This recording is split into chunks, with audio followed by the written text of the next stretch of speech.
Hello everybody, welcome to the Red Devil Experience. How you doing? FC Porto 3, Manchester United 3, in what was probably a mixed bag of emotions, in my opinion, for the match. Maguire getting the goal in the end to save us a point, to save maybe Erik Ten Hag's job. We're going to get into it. There's a lot to unpack in this show and this episode as we do the Red Devil recap. Please like and subscribe to the channel if you like the content. We welcome all people and all opinions. Get involved in the chat. We have a lovely community growing already. But other than that, let's get straight into it. So for me, personally, my opinion, I'm not happy today. I'm not. I think we started the match very well. I think the first 20 minutes we did good. We got 2 goals, albeit I would say that we were lucky on the goals, but we took the chances. The play was good on those goals. It was encouraging plays, attacking minded plays. Rashford did brilliantly to cut in. Footwork was great. Took the shot. Got fortunate because I think on both goals the goalkeeper should be saving those goals near post. And we were a little bit fortunate in that aspect, but we had the lead. We were up to nothing. It was probably the best possible start you could ask for Manchester United. And then we seen more of the same old story from United, where we just lost grip of the game. We just fell down. We were poor defensively. I think Mateus De Ligt and Martinez were both very poor today. They couldn't handle Samu. I mentioned this before we played the match. I mentioned it in multiple shows before this match about Samu, the danger that he was going to pose, the fact that he is tall and he is going to be the target man, and we struggled against that when we played against Twente, and we just didn't have an answer for it really. Luckily, in that aspect, Samu did run out of gas at the end, and Porto went more defensive and seceded a lot of the game to us, which did help us out, probably get the goal in the end, because I think if they continued to play, they probably would have punished us, and we would have probably suffered a lot more.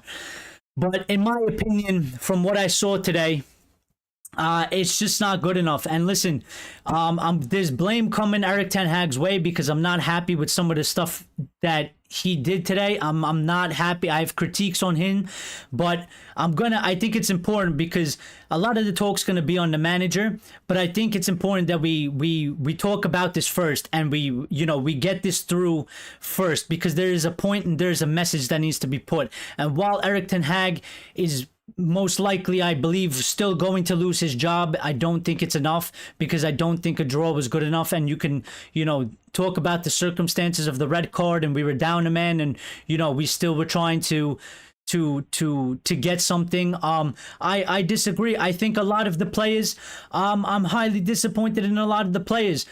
After we went down 3-2, I saw a lot of the players on that pitch, they gave up. They were going through the motion. They didn't want it. They didn't want to win. And it was rightfully disgraceful. I think the only one that was trying to actually do something on that pitch was Alejandro Garnacho at the end of the day.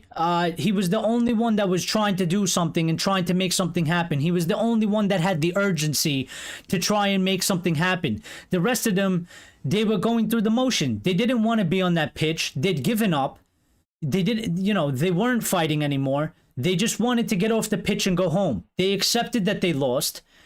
And to me, it was, just, disgraceful from the players. Disgraceful from the players, in my opinion.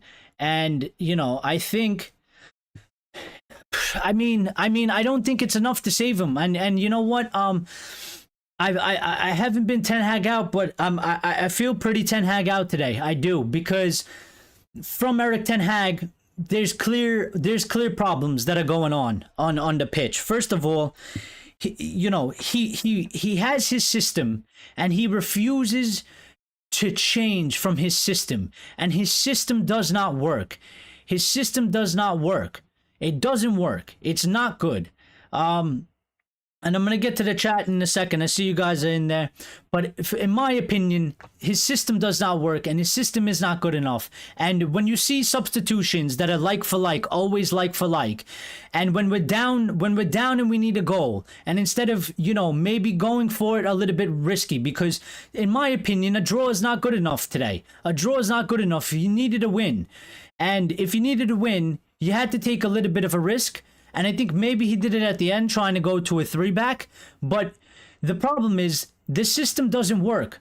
We're down a goal, right? Before we even went down a man. And everybody is slow. Everybody is walking. There's no urgency from the players. There's no urgency in the play to try and quickly attack and try and take as many opportunities as possible. And I don't think that's partly the players have given up. But I also think if you look at the system is to play in that way. There's only one player that went on that pitch and did whatever he wanted. And he had the biggest impact besides Maguire, because Maguire got the goal to save us a point. And Alejandro Garnacho is the only one. Alejandro Garnacho is the only one. He picks up the ball, he goes forward. He's constantly trying to make runs in behind, nobody gives him the ball. He's checking in and out, he's running all over the place. He was the only one that actually wanted to try and get something out of that match. In my opinion, everybody else gave up on that pitch. Now, he did sub in Maguire. Maguire got the goal. And I think Maguire delayed the inevitable, because from what I've seen, it wasn't good enough today. And I don't think that response is a strong response. I think it was more of the same of what we've already seen, in my opinion. In my opinion, it was more of what we've seen. We started strong, right? And we collapsed. We capitulated like we usually do, and that is not a strong response. The first 20 minutes was a strong response, but 20 minutes doesn't win you a football match. 20 minutes doesn't get you a result. 90 minutes, and we have not seen 90 minutes from Manchester United this season. And I would argue you haven't seen 90 minutes from Manchester United going all the way back to probably some period last season, and you could probably be making an argument not even last season, the first season of Erik Ten Hag. So for me, I don't think it's enough, because I don't think we're going to get a result against Villa, and I think he's going to go. Let me get to the chat, and I'll go back into more of my thoughts, but I want to get, what some of you guys are saying, because I'm sure we're not all going to have an agreement, and I already know that Axe is saying different stuff here. So Axe started off by saying, before you say anything, and this was before the show even started, so immediately before, I didn't have any influence on his opinion or nothing like that. Axe said, before you say anything, I will put this down. This was good. I saw passion. I saw determination. I saw shots on target. I saw resilience. I am back to Erik Ten Hag in. Axe said it passed the eye test. Show me the stats. And we could get into stats. And Axe is also saying Lord Maguire saved the United princess in the House of Dragons. And Axe is saying, granted, Porto played very well at times. Lyle's in here. Shout out to Lyle. Lions is saying, no, man, Eriksen had a good game. He never stopped running. Okay, maybe I'm being a little harsh, but in my opinion, the majority of the players, I don't think every single player. So I'm being a little bit unfair, but I think the majority of the players, from what I was seeing, when it was like the 65th, 70th minute, I said to my father sitting next to me, I said, we're not going to get anything out of this game. And I was wrong in that aspect, because we got a point, but it was a bit of luck and a bit of brilliance from Maguire, and it was a good header and a good take, and it was off a set piece, right? But in terms of creating, in terms of really going forward and trying to win the game when we were still, on level terms in terms of a man, there was just too many players. They just looked defeated. They just looked like they accepted that they've blew the game and they were ready to go home. So, for me, it's not enough.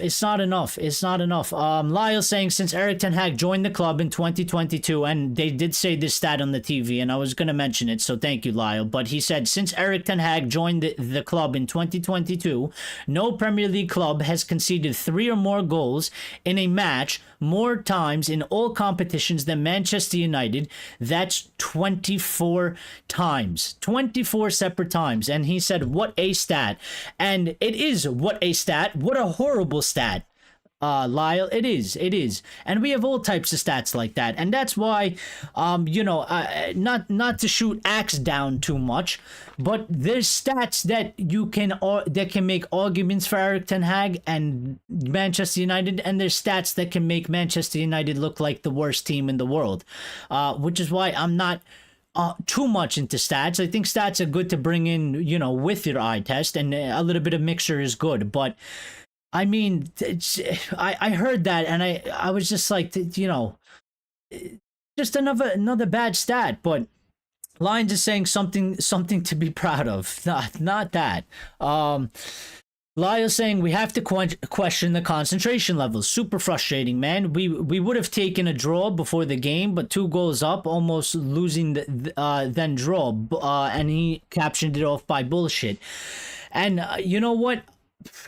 Maybe we would have taken the draw before the match, because I think in the circumstances of if you wanted Erik Ten Hag to stay, and you're saying Erik Ten Hag needs to get a chance, and you're going into that match and the way we were talking and the way we were feeling, and I think you say, you take a draw and then you go to Villa and you see what he gets, and I understand that fact. But I think you make an excellent point, Lyle, to the fact that we were up 2-0. The 2 goals, you could even argue the 3 goals, were all from lack of concentration, and it doesn't necessarily go on Ten Hag, but it has to, because at the end of the day, he is the manager, and we keep having problems. First, we can't score goals, and we're good defensively. Now we're poor defensively, and we scored a couple goals. I mean, I don't know. There is a blame to share. The players have not been good enough. The players have been poor. The players make mistakes on the pitch. But I think also the setup from Erik Ten Hag, the coaching, is not good enough. There's clearly something wrong in the aspect between the manager and the players. There is something that is not clicking, which is why we're seeing dysfunction. The only thing we are consistent at is being inconsistent. So I wish I had all the answers. I'm trying to shift through the shit that is, but it is difficult because, again, I will say, and I keep saying, it can't be just all the players, and it can't just be all Erik Ten Hag. There is blame on both sides, and I'm at the point that I'm really fed up with his system. I think a lot of people say that we don't have a system. I think a lot of people say there's no style of play, and I disagree with that, because I think there is a style of play, and I think there is a system. I just think it's not a very good system, or the system isn't being implemented good, which makes it look like shit, which makes it look like it's non-existent. And I don't necessarily like our style of play. For me, personally, as a football fan, I like high and attacking. Like, just, you need to attack. You need to have some urgency. You need to have some balls about your gameplay. And I don't see it.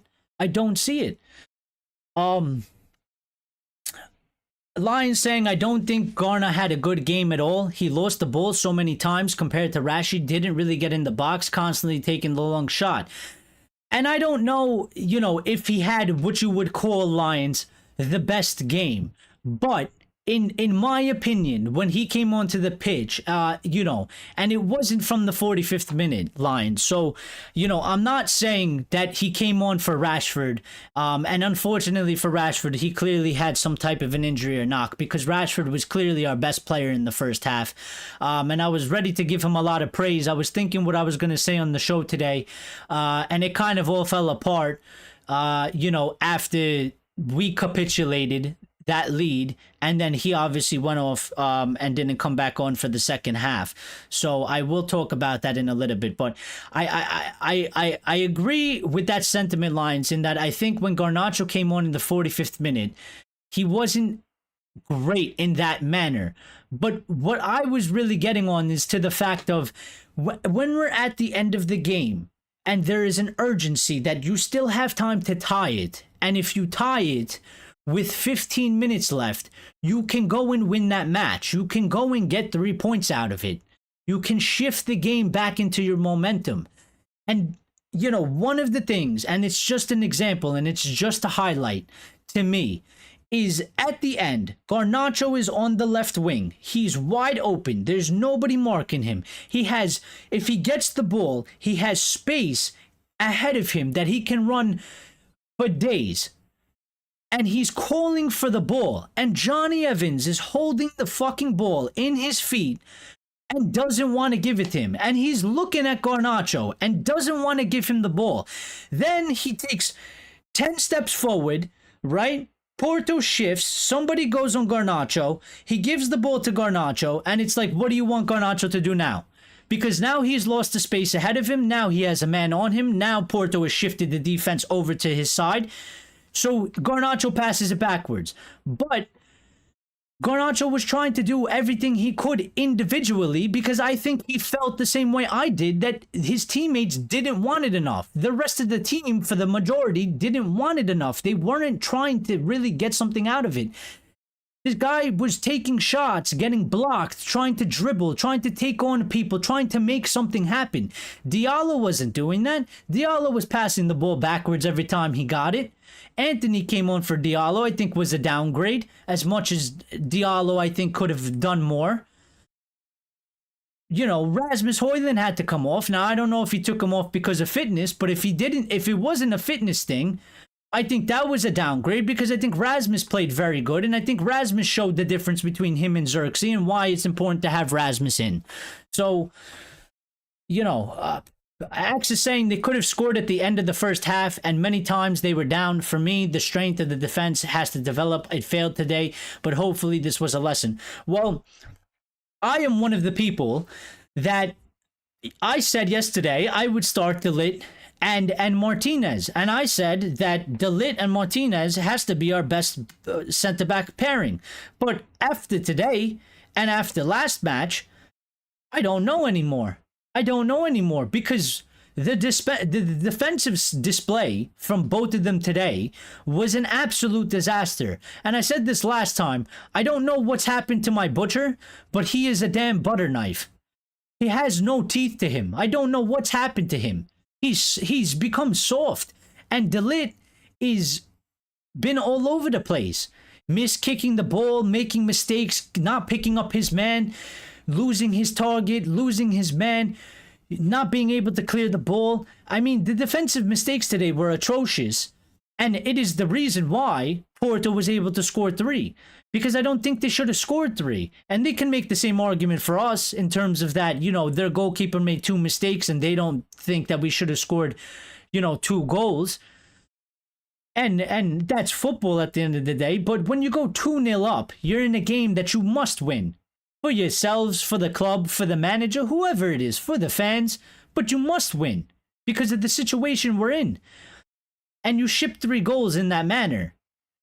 You can't. It's unacceptable. And I just don't see enough. I just don't see enough. And I think I honestly, in my opinion, from the performance that we've seen tonight and the way the game went, the way we started strong and we faded, right? If that match ended 3-2 Porto win, I think Erik Ten Hag would have, I think there would have been a good chance that he would have got sacked tonight. I think that they wouldn't have even given him the Villa game because in my opinion, you lose that match in that manner, in that way. What's the point of giving him the Villa match when Villa are on top of the world, have just beaten Bayern Munich?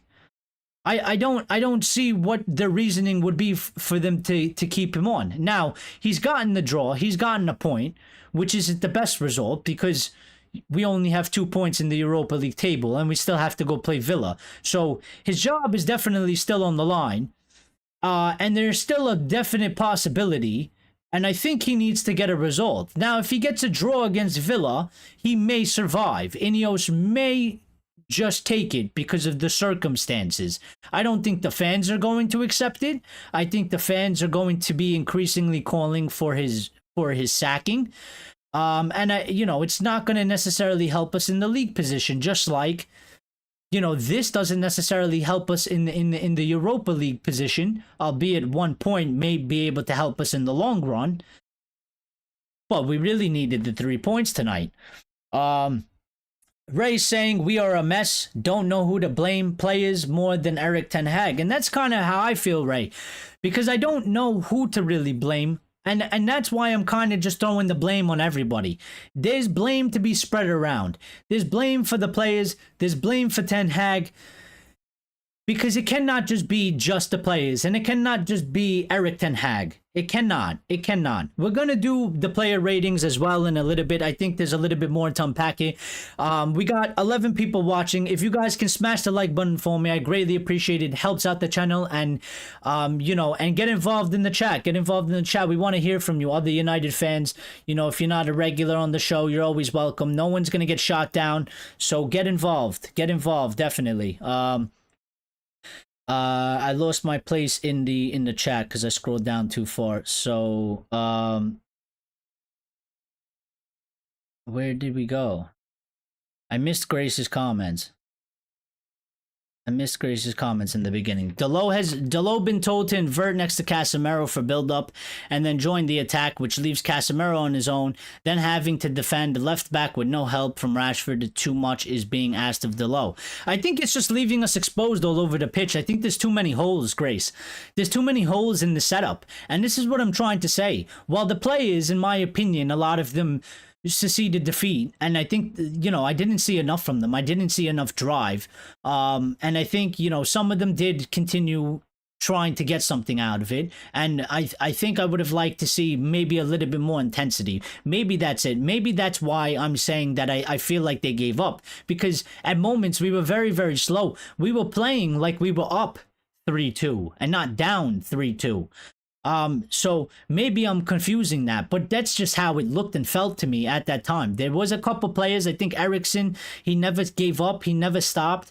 You know, Harry Maguire came on, he obviously wanted to get something. He made the effort at the end. He got his got on the ball, got his head on the ball, very good take and a very good goal. And I'm happy that Maguire, you know, did that, because I think Maguire has been a player that's been through a lot of adversity and he's never given up. So, you know, I can't say Maguire would be one to come on the pitch and be like, you know, why has he put me on? I think he's put on Maguire, and Maguire has done what, you know, he needed to do. But there was a couple players on there. It just wasn't enough. And then Bruno ends up getting a red card for the second match in a row, albeit the first match, we all agreed that it wasn't a red card. It's been rescinded. And in my opinion, today, I don't even think, you know, I don't think the first one was a yellow. You know, now I don't know what the rules say, and I could be wrong, but in my opinion, and the way I would view it, is that, you know, the Porto player has his foot yay high, right? He's put it up. Bruno Fernandes has matched him, right? And he hasn't studded him.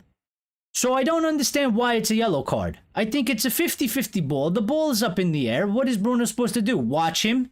So Bruno's supposed to allow the Porto player to bring the ball down, and then he's allowed to defend. You know, I don't really understand that. And the second one, I think, first of all, simulation, because Bruno never made contact with the Porto player's head. Right? Now, you can maybe give him a yellow card because it is a little bit dangerous, although the contact wasn't major. He's hit him with the leg mostly. He didn't touch him in the face. The studs never impacted him. So I think for the second one, if you want to give him a yellow, you give him a yellow. But since he's already on a yellow, I think one of them's got to give. And there has to be a little bit of leniency. By the way, one of the Porto players dives, simulation, pretended like he got hit in the face, went down, no yellow card for him. You know, so the referee, I didn't like the referee today, but that has nothing to do with the result and the performance on the pitch. That's just a sidebar. Back to where we were. I don't know why. Oh, okay. The concept, Lyle's saying the concept of open football is not working. It is stupid game model, and it is clearly not working. When the first game, when he first game after 4 games, he switched up and he got third. Why is he so stubborn this season? I don't know, Lyle, and it's actually a good point, and it's a good question, Lyle. It really is, because he did switch it up, and I think maybe, Lyle, I think maybe the answer might be because I think since it was his first season, and when he came in, I think for him personally, he decided that I don't have necessarily the players. I don't necessarily have, my players to fit my system. So he made a conscious decision that, like, these players are never going to be able to do it. So he changed it. But I think now we're, 3 seasons in, and he's gotten in a lot of his players that he wanted, that he believes fit his system and should work the best. And I think that's why he's not going to change it, Lyle. I think it's because he thinks, I have my players, and now it's time to implement the system. The problem is the system is failing, and the system is not being implemented correctly by the players. So either we have identified the wrong players, or there is a problem between either him trying to get the players to implement it, or the players just can't do it. Something is broken somewhere in that, model. There is something broken. Something is wrong in the model. Now, it doesn't have to be one thing. It could be all 3 of those things. It could be 2 out of the 3. Or it could be another couple things that I'm not talking about and I'm not thinking about, or I haven't identified, or I've missed. I'm not an expert at that. I'm a fan, and I just call it how I see it, like many of us. We're not football experts in per se of that we do it as a living and we get paid to do it, right? That's why they get paid the big bucks. That's why they're in that position. That's their job to figure out. We're fans. We support the club, and we identify only what we can see. We're not there in training. We don't know what goes on behind the scenes. We only see them in matches. So that's all we have to go off of. So based off of that, that's where I'm getting my opinion from. Grace is saying, get angry, Eric. Road to 3K subs quicker. Yes, we are on our way to 3K subs as well. We have about 2.84K, so we're going there. So if you want to help us on our journey there, subscribe and turn on notifications. And thank you, Grace, for that little plug. That's why we need you. Axe is saying, yeah, definitely, it's a communication problem. Maybe that is why the system isn't well implemented.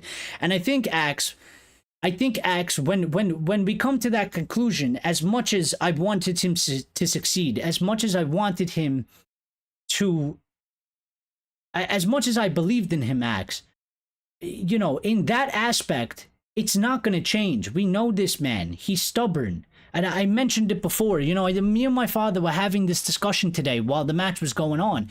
And my father was getting upset because he was like, why does this guy never take a chance, especially when you're down and you need to win the match? Why is it always a like-for-like substitution? Why is it never he kind of changes the formation or the plan a little bit? Why is it always, a straight winger for a winger? Why is it always a striker for a striker? Why can't you throw on an extra striker and pull somebody off?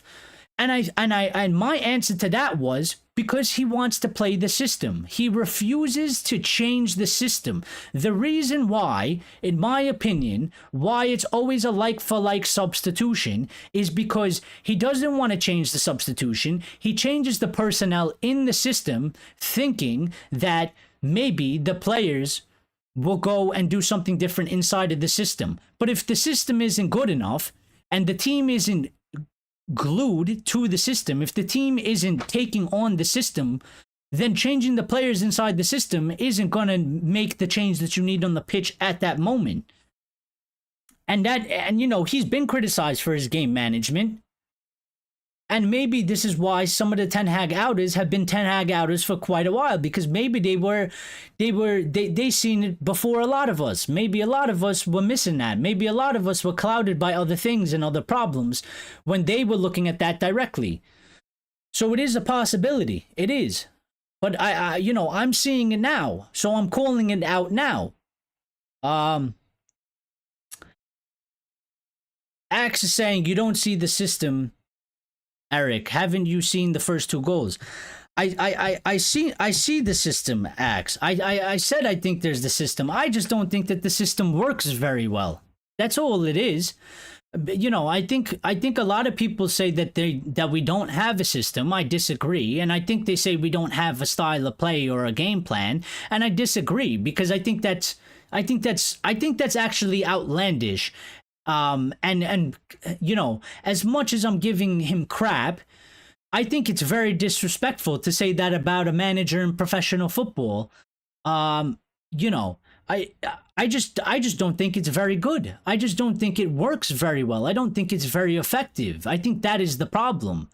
For one reason or another, whether it's the players, whether it's him, whether it's both of them. I just don't think it's a very good, I just don't think it's a very good system. Grace saying Porto goalkeeper, clearly a United fan. Well, actually, Grace, he is a United fan, helping us out for the first two goals. He is a United fan. He did a little interview before the match, and he did speak highly of Manchester United. Called us the biggest team. I don't know if he said in the world or England. He said he grew up watching Manchester United. He's a big fan of Manchester United. He loves Manchester United. So ironic that you say that. I said the same thing during the match when we scored the first two goals. I said, well, he did say that, he does love Manchester United. So he's helped us out in that aspect. But yeah. Lions saying the most frustrating to me is when it's 3-2 and we're still doing the slow build-up. And I agree with you, Lions. That's one of my things that I'm frustrated about as well. And I'm very frustrated about it. And that's kind of what I'm trying to get onto here. Is that, we're down 3-2. Before we went down a man. And there's just like a lack of urgency. And I don't know, is it like the players have given up? Is it because everybody still has to play the system and the position and you can't dictate from that, so a lack of freedom that we've discussed on this channel before? Is that what it is? Because I don't know. I'm trying to find the answer as to reason why that is a thing. Why is it a thing that we're playing so slow? Why are we playing like we're up 3-2, like we're in a comfortable position? I mean, they seceded all possession. They gave us the game to play. They didn't want to concede. They didn't want to risk it, right? And I think still good move by them because, again, we still struggle to create, right? When teams go, I think today the match was there for us to take. Porto, there was a lot of space. It was very end-to-end at times. We had a lot of space. We were enjoying having a lot of space. But we also got hurt from there being a lot of space because we also got exposed. And then he switched the game plan up and went defensive. And I think always, if you're a manager on the opposing team and you're going to manage the game, I think it's always a good move to go super tight and super defensive against Manchester United, because I think we clearly struggle to create dangerous chances when you do that against us. I think when you afford us space and you afford us a counterattack, we are dangerous at every moment and a goal can come from nothing.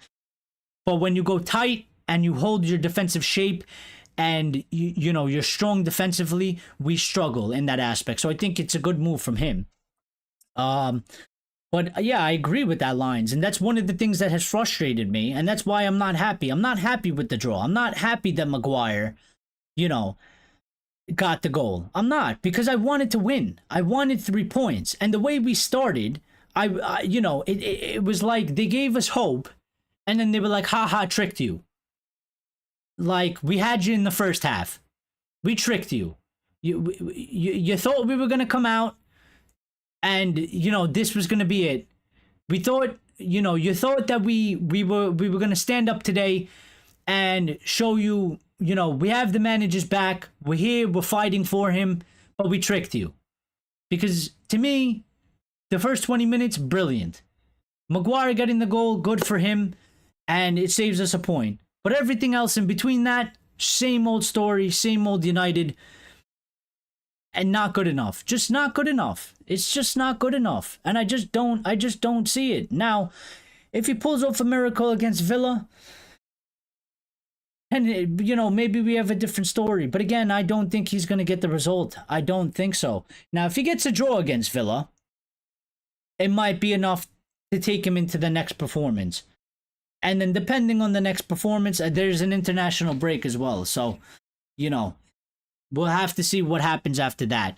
A draw against Villa might just be able to give INEOS a sliver of a chance of an excuse not to sack him.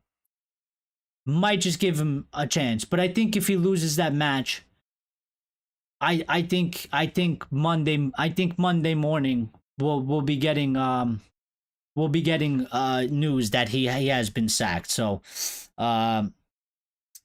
Ray's saying the players are to blame, but then I blame Erik Ten Hag. Keep sub to player, take off the winger, and put a winger on. Erik Ten Hag doesn't take risk. And yeah, I mean, it's the same thing that I just said that, my father was saying. It's the same thing. Like, yeah, and I think the reason for that, Ray, I think is because he refuses to change the system. He is obsessed with his system. He is obsessed with his system.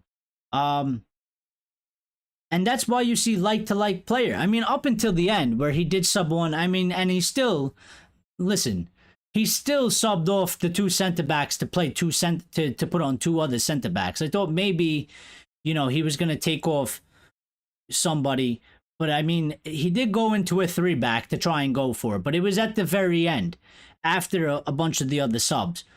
So, but always, it is a like-for-like, and I think a like-for-like because he doesn't change the system. He changes the personnel within the system.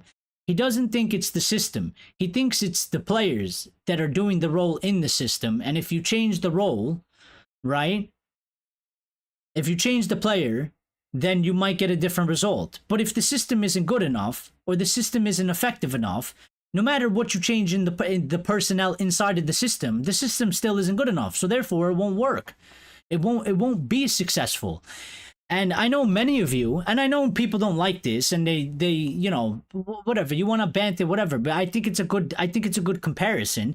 There's a couple of our people in here that they play Football Manager, right? When you play Football Manager and you set up your tactics, if you make a very shit tactic, right, based on the game model, like the actual game system, right, itself, the CPU and shit. If you make a bad system, right, the computer will expose it every time. You could get the best players in the game and put them in, but you still won't get consistent wins. You still won't get good results because it's getting exposed. And no matter who you put in, the system isn't good enough. So the CPU will beat you every time. And I similar to that. Like, it might not necessarily be that maybe the players and that. I think it's both. I think the players aren't doing enough, but also I think the system isn't good enough. Ray's saying, try to be positive, but it's time for a change. So even Ray's saying that, he thinks it's time for a change now. And I think so too. I'm leaning more towards Erik Ten Hag out now because unfortunately I can't really defend this, and I'm really fed up with it. And I just don't think we're going to see a change. I don't think he's, listen, the only way he's going to make it out of this is if he gets a miracle against Villa, right? Which would be a win. I think he can scrape by with a draw from INEOS standpoint, but then it would really go down to the next matches after that. But I don't think we're not going to get a change from him in terms of he's not going to change the system. He's not going to change, certain players that he's picking. He's not going to change it. So therefore, in my opinion, if I want to see different football, because I'm not liking the football we're playing, and I don't think the football is very good, and I don't think it's effective, the only way I'm going to see that is if the manager is changed. Now, is the manager changing? Is that going to solve all our problems? Is that going to make us go, from outside top 4 to second place, third place, title contenders? No, because we have other problems that are outside of the manager that will have to be addressed at some point, one or another. And those issues will still be there for the new manager that comes in almost immediately. They will be there present, immediate, as soon as they take over. Even the interim, if it is Rude, he still has problems regardless of if he changes the game plan or the style of play or whatever it is, there will still be certain problems there, regardless of what manager comes in. So I understand some people not wanting to change him because they don't think it'll change much. But I think in terms of style of play and the way we set up and the way we play, I think when you change the manager, you will see a difference depending on who it is, of course. But I think you can see a change there for sure, surely. I think so. Now, does that mean it's going to lead to more wins? Maybe not. Maybe it will. We kind of saw it, when we went from Mourinho to Ali, where the results in the play was shit. Ali came in, the play was better. It was a little bit more exciting. It was a little bit more attacking for at least 3 months. Now, obviously, we know how, everything ended both ways, but I don't agree with a lot of it. I don't agree with the wingers sitting on the line and just sitting there and not being able to make runs. I mean, Garnacho seems to do whatever he wants. So that kind of confuses the shit out of me too. Is Garnacho given the freedom to do that? Is it because Garnacho can do it better than other players, so he's allowed to do it? Or does Garnacho just go on the pitch and just do it? And he says, fuck it, because I want to win. I'm trying to get something. So he just does it. Because I don't understand it. Because Diallo stands on the line and passes the ball back a lot.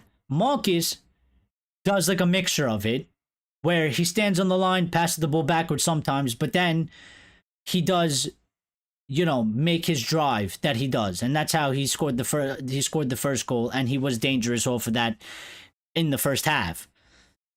But I don't understand it, because for a moment there, I'm looking at one wing and I'm like, Garnacho, every time he gets the ball, he just runs forward and, either takes a shot, tries to put it in, it gets blocked, whatever happens. But he's trying to make something happen.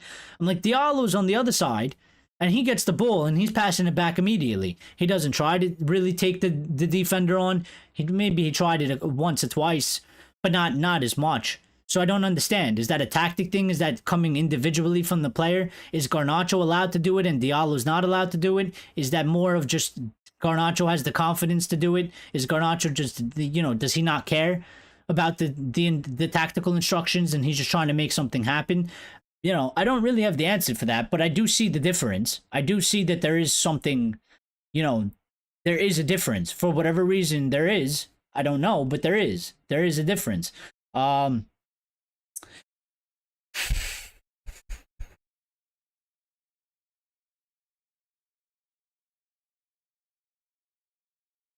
I keep losing my place in the chat, so just give me a second. I'm sorry. Because I don't want to miss anything that you guys are saying. Grace is saying, smash the likes, you smelly little pigeons. Her words, not mine. Her words, not mine, but she is our moderator, so she's allowed to say that. She said, Bruno is a legend. Said the first one wasn't a yellow. Axe is saying, Bruno got cheated again. Ajax fans warned us he never had a plan B and is very stubborn. They did, Grace. They did. I listened to a lot of Ajax fans when he came to the club. And that was something that they said. I listened to every show that they did. They did crossovers with other United channels. I listened to a lot of what they had to say because I wanted to hear their perspective of, they knew him best. And they did say something like that, and that kind of has slipped my mind, but you brought it up and I do remember them saying that. So, Ray's saying we are down 3-2. Ten Hag doesn't take a risk. I will left Højlund in the game and put Xerxes for Eriksen. And yeah, for me, I would have left Højlund on there too. Now, I don't know if Højlund can play 90 minutes, so maybe that's why he took him off. And if it's not for that reason, and he took off Højlund just to swap to put on Xerxes, then I think that's a huge mistake by him. And I don't think it's a very good substitution. But if it's because he has to manage Rasmus's minutes, because obviously we know about our injury problems, so, if it's for that reason, I get it. As much as I don't like it, I get it. But if it's, if it had nothing to do with fitness and it was just a like-for-like swap, then I think it was a bad decision to do. And Richard is in here. Richard, good to see you, buddy. How you doing? How you feeling? Richard is saying this is not the Porto side of Hulk and Deco. This is a mediocre Porto side. Plus, he took Rashford off for rotation, not injury. Is that what he said, Richard? Rashford didn't help the low. That's why he brought on Garnacho to help defensively. Well, you know what? Here's the thing about Rashford too, and this is why I was going to say this, because I think attacking wise, Rashford was our best player in the first half. I think in the first 20 minutes, Rashford was brilliant, right? Off of the first goal, after the first 15 minutes or whatever it was, and I was, and you know what infuriates me? Because I was getting ready. I was like, look, Marcus is actually tracking back. I was like, Marcus is actually helping out defensively. I was like, this is great. I was like, everybody wanted to see this. I was like, he's doing it. I was like, we can actually go on the show today. And after the match, it was looking like we were playing very good and we were maybe going to get this win. And I was like, we can actually praise Rashford for tracking back and helping out defensively, because I think he did it for 15 minutes. And then he stopped doing it. There was moments where, and I think, Grace is pointing it out, Dalot was getting doubled up on that side. Dalot didn't know who to fucking mark, because there was the winger and then there was their right back overlapping, and Dalot has two people, and the ball is on that side, and Dalot doesn't know what to do. Because if he goes for the ball, the other guy's going to be open and he's going to be through and he's going to have an easy day. If he tries to split them, he might lose the guy with the ball. The guy with the ball has an easier path to either cross it in, to make a pass, to cut through the center. And I just don't understand. Because Rashford did it for 15 minutes, but then he didn't do it. And then he just stopped. And I was like, just when I was thinking that I was going to be able to give you some praise for doing it, when people are constantly criticizing you for it, and you just decided you didn't want to do it anymore. And this is what I'm saying. Some of the players, they don't do enough on the pitch, and they are to blame. But at the same time, Erik Ten Hag has his own blame in certain other areas. There is blame to be spread around everywhere. Lyle saying spot on, Erik. The like for like is insane. Switch it up, man. Well, I give the credit more to my father because he's the one that pointed it out, but I do agree with that. So yeah, and Lyle's saying it's so predictable. Teams have figured it out early on and just play to our weaknesses. And I think it's so predictable, Lyle. And I think that's another good point. And I think everybody's making excellent points, even if we're not on the same page. I still think everybody is pretty much spot on in their own way. But I think, Lyle, right there, I think that goes on to my point as well, as to what I was saying, is that I think another reason you can say it's so predictable because of the system. I think the system is predictable. I think the fact that he refuses to change the system leads to predictability. Because if the system isn't working well and the game plan isn't working well, right? It's ineffective. And it's predictable because he doesn't change the system. He changes the personnel inside the system. He doesn't make tactical changes to the system. He makes tactical changes in terms of personnel only. So therefore, we play the same system with different players.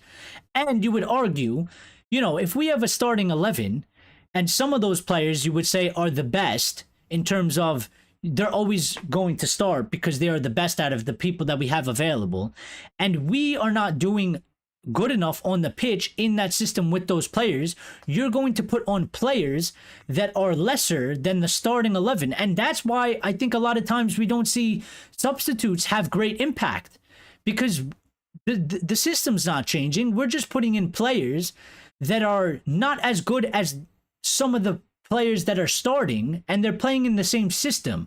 So how would you want that to become effective? How would you want that to have any real influence over the game? I don't think it can. I think it's always set up to fail, in my opinion. Now, I could be wrong. I maybe sometimes I talk in a way like I know it all. It's just the way I speak. I can be wrong, but I'm here to give my opinion. And maybe I get a reaction out of you guys, and you guys give me a different opinion, a different point of view. So don't take my tone for that I am a know-it-all and I know everything and I'm 100% right and nobody else is right. That's not what it is. That's not what it is. I'm just speaking passionately and how I feel at this current moment. I could be wrong about many things. I'm always open for that.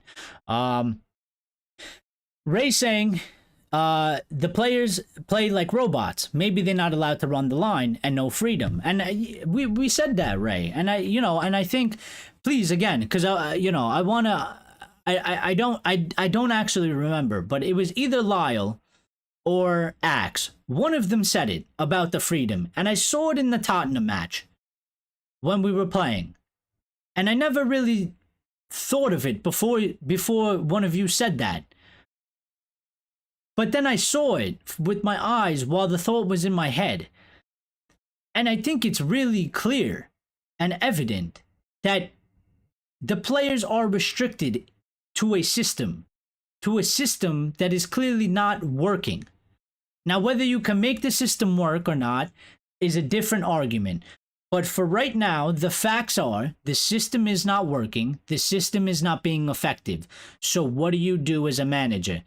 This is on Erik Ten Hag. This decision goes strictly on Erik Ten Hag. You are the manager. The system is not working. The system is not being implemented correctly. The players are not responding to the system in a good manner. Now, they might have some blame for that, but you as the manager, what do you do? What do you decide? We spoke about this the other day. Do you try to go through the problem? Do you go through the path with a bunch of broken glass and your bare foot and hot rocks and you might get out on the other side, but you're going to be in a lot of pain and suffering to get out on the other side? You might not even get out on the other side because it might be too painful and you might have to either turn around and go backwards, or you just quit and stop moving. Or you can go around the path with the broken glass and the hot rocks while you're barefoot, avoid all of that shit, and get to the end where you would reach anyway. This is the decision Erik Ten Hag has to make. Is he going to stick with his game plan, his system that is clearly not working and is clearly not effective enough for us to be able to get good positive results? Is he going to stick with it and keep going down this path and keep taking blows and keep taking injuries in terms of, he's getting punched in the face, he's getting cut up? Are you going to keep going down that path and try and survive and get to the end and get out of, and find the light at the end of the tunnel? Or are you going to try to go around all of that, avoid all of that, and try to just, tackle the problem directly and just change the system or make some type of fundamental changes that you haven't done so? Because changing player for player in a system that is not working is not going to yield successful results, in my opinion. Grace saying Rashford didn't track his runner. Watch it back, but I agree Delos should have done better. No, Rashford did not track his runner back, Grace, and that's what I'm saying. In the beginning of the match, 10 minutes, maybe it was 12 minutes, he was tracking back. He was helping out defensively, but then after that, stopped. Don't know why he stopped, but I noticed because I saw him back there and I was like, he's actually tracking back. He's actually helping out on defense. And I was like, if he does this for the whole match, I will go on today's show and it will be one of the first things I say because I know how heavily criticized he's been for it. And I think when he, if he actually did it for the amount of time that he was on the pitch, and I was expecting him to be on there for 90 minutes, but he wasn't. And I was like, if he does it for the time that he's on the pitch, I will go on today's show and one of the first things I will say is I will give him credit, because I think when you do it on the pitch, when you don't do it, you deserve your criticism. And when you do it, we should be giving praise for doing it. But I can't give him the praise because he stopped doing it. And it led to one of the goals. The other one also, because, I don't think you have to close down that player faster. He sticks a leg up in the air. That's not enough. It's a professional footballer. If you give him too much space, he's whipping the ball right around you. You're not blocking it, so again, he did. He stopped doing it. He did. Report. Erik Ten Hag says Marcus Rashford was taken off due to rotation and not due to injury.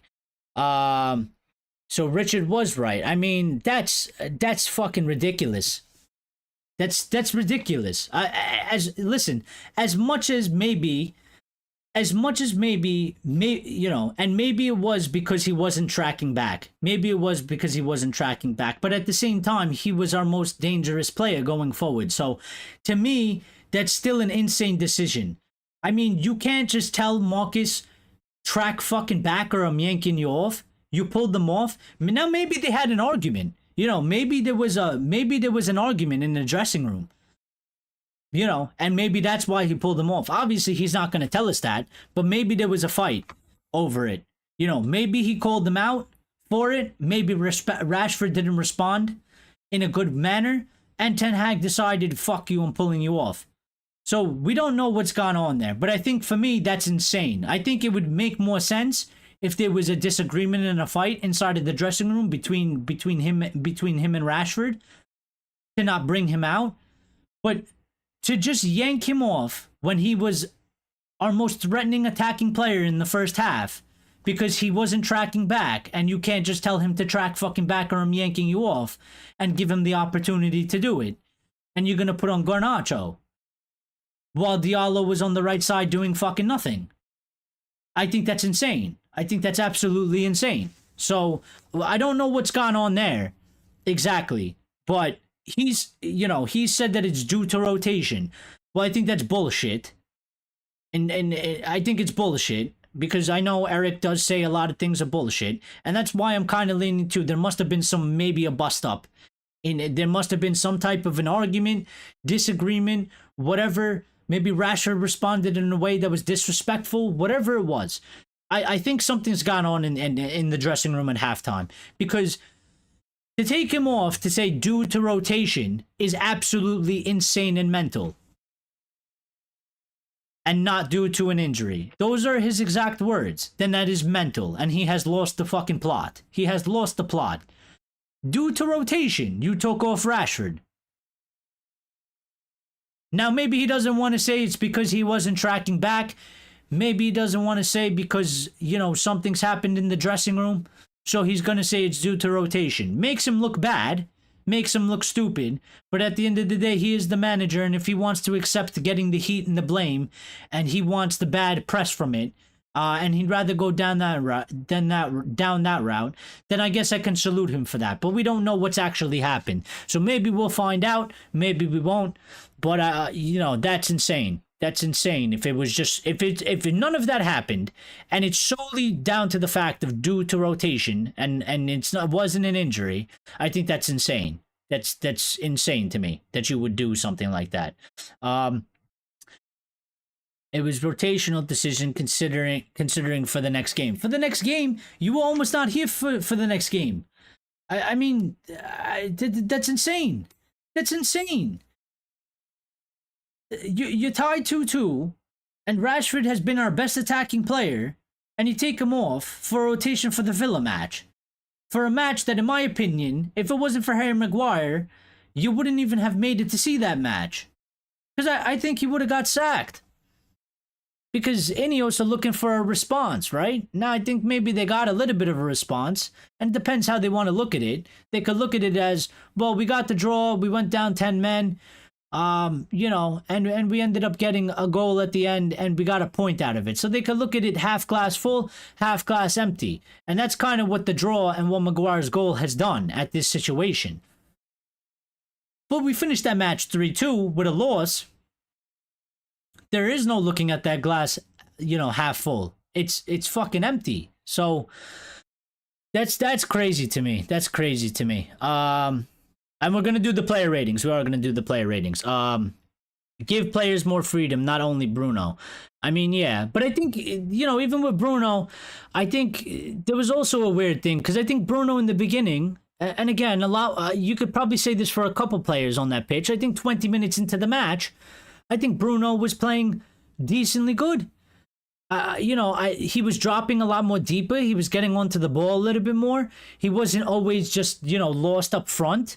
But But then all of that kind of went out the window. After 20 minutes, we conceded the first goal, and then we ended up conceding the second goal, and we always looked like we were going to concede a third.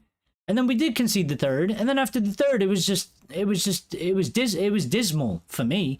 But one of the things I did say was, when the lineup came out and it was announced that it was going to be Bruno, Christian Eriksen, and Casemiro as the midfield, I said if Bruno Fernandes is allowed to just roam wildly up top, I was like, that midfield will fail.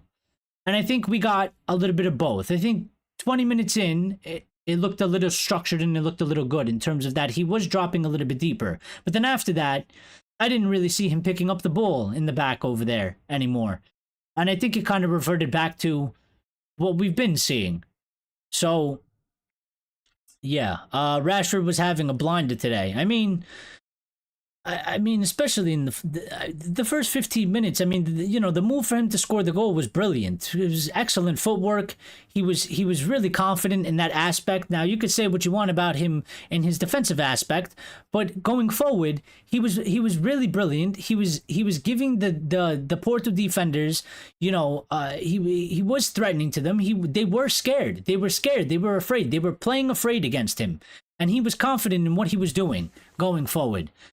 And I just can't understand that I just can't. And Axe is saying, no, I don't think it was a trick. They made big mistakes. They wanted more, but this team has to grow. I mean, yeah, they're running out of time to grow, Axe. They're running out of time. Ten Hag is running out of time for them to grow. They don't have time. They need to just do it. They need to just do it. It's fight or flight. Or whatever that saying is. Like, you gotta fly or you're gonna crash and burn. I mean, there is no time. There is no more time, unfortunately. As much as he might need time. Wow, there's a lot going in the chat. How do you keep up with this when it's like this? Imagine if we had 75 people in here chatting. I would never be able to keep up. I'd have to put it on slow mode. Ahmad, the first touch is always back pass. Watch him next time we play. Well, it's either Garnacho or Rashford. It's not an easy decision since Garnacho does offer a lot more in my eyes. No, Garnacho does offer, but I think Diallo wasn't offering a lot. I would have, I would have shifted. If you're gonna put on Garnacho and Garnacho plays very good on the left and he plays better on the left, then put Rashford on the right. I mean, because for me, Diallo wasn't doing anything special. And then Anthony comes on for Diallo. So it's like, he didn't do anything. Højlund had to be rested. We must respect this. Listen, if that's the case, and I said it, if that's the case, I understand it. But if if it was because he wanted to do a like-for-like swap with the striker, then I think it's a bad decision. But, I do understand that, he might not have been fully fit. He might not have been able to play 90 minutes. You have to manage the minutes. I get that. So as much as I don't like it, I get that part. Rajat in here. Rajat saying don't call him that. Listen, you don't have to like him, but I'm not going to call him that. So he's not a Rashford fan. And he's never going to be Rashford, to be honest, which I get that. I don't like that. Listen, at the end of the day, he's still our player. You don't have to call him that, Rajat. If you want to call him that on your own time, that's fine. But I'm not going to say that because I don't like that stuff. I don't.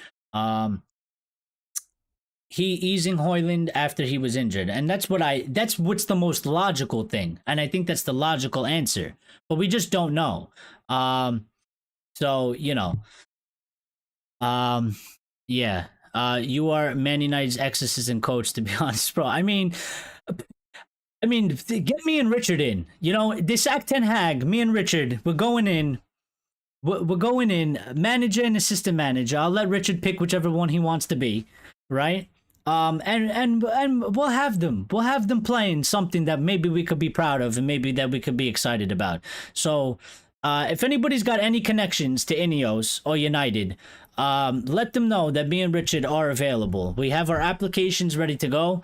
We could be there tomorrow. We could be there tonight if they want us to. We'll hop on a plane. We'll get the tickets. We'll be out there immediately. And we'll be ready to accept the job. So we are here. We are here, and we are available. Rajat saying FC Porto was intentionally targeting our left-hand side because Delo isn't natural as left backs, though thought about that opinion. Well, I think also the fact that the Delo inverts and Maz doesn't, right? So I think it is a place to target anyway. I don't think so much it's that Delo isn't, naturally a left back, because I think Delo can still kind of play that side, albeit, he's not, Luke Shaw, he's not a lefty left back, right? So there is a difference in those aspects. But I think it's more of just a tactical thing of game plans. Delo inverts a lot, which leaves, if we lose the ball or if we give up possession, it's sloppily or, in a bad spot, we are left exposed over there. And then, Marcus Rashford doesn't want to always track back or always help defensively. So I think that left-hand side is very exposed regardless. I think Maz doesn't invert as much. He does go forwards at times, but he's not as inverted as Delo. So I think that's why you see them targeting that side. Lion saying, man, I wish my dad was a United fan. He's a hardcore gooner. Damn, how the hell did that happen? Never been able to watch a game peacefully. Well, that must be awful. I can only imagine what would go on in that household. Yeah. How does that happen? How does that happen? That's so interesting. And I know people like that. I know tons of people like that. And I always wondered how, because I'm just...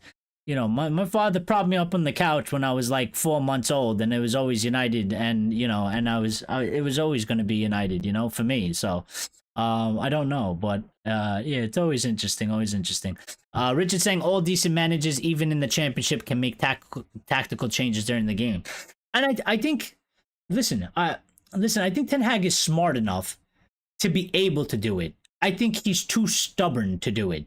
And that is a problem. You remember, we talked about adaptability. We talked about, being able to just make some changes. You can set up in a game plan. You can set up in a style of play. You can set it up. But if it doesn't work, you have to be willing to be able to change and make some significant changes, not just personnel changes, not just changing, the left winger for the left winger and the striker for the striker. You need to be able to change the shape, the formation, maybe be a little bit more direct. Maybe have the wingers actually, make more runs in behind. Maybe let them dribble down the line a little bit more. You got to make some type of tactics like that. But I think he's very stubborn in that aspect, and he doesn't want to do that. I don't think he's dumb in that aspect of that he doesn't have a clue of how to do it. I think he could figure out a way to do it. I think he could come up with a way to do it. I just think he refuses to do it because he's stubborn, and his stubbornness gets in the way of him doing things like that. So, why doesn't Rashford add variety to his game? He is predictable. That's why he has up and down seasons every time. Well, it's a little bit late for that, I think. That could be on the limitations of Rashford as a player himself. That could be, you could say, his time here with the different managers that he's been through and the development that they've tried to give him or implement to him. Maybe it wasn't good enough.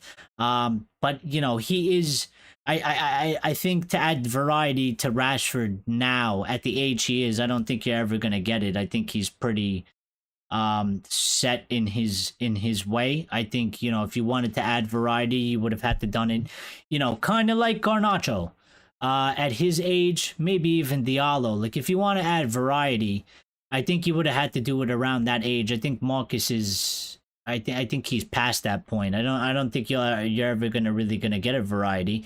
But he did, even in the first half, he did put a good cross into the box that almost went into the goal off of the deflection from the Porto player that went to that Højlund was there and he was going looking for a touch on it. And I think Rashford could put in a couple more of those. It was a good ball in. So, you know, if you want something like that for variety, I think Rashford can do that. Um, but he would have to do it more. He would have to do it more. I don't really think that the goals we have conceded today have to deal with the system rather than a collection of individual mistakes and the brilliance of Samu. Yeah. You know, maybe it's not really that those aren't really on the system. It's really is more. It's more of a situational thing. I mean, the defense was kind of shitting themselves. We couldn't clear the ball. Why players aren't closing down quicker? And still, I would go back to the game plan. I mean, I identified it. I think a couple of you said it. I think we all knew the threat of Samu. I think we all knew that there was an aerial threat. I think we all knew that, you know, it was going to be something to what we seen against FC Twente with, who was the striker that he used to play for Sporting, the tall guy.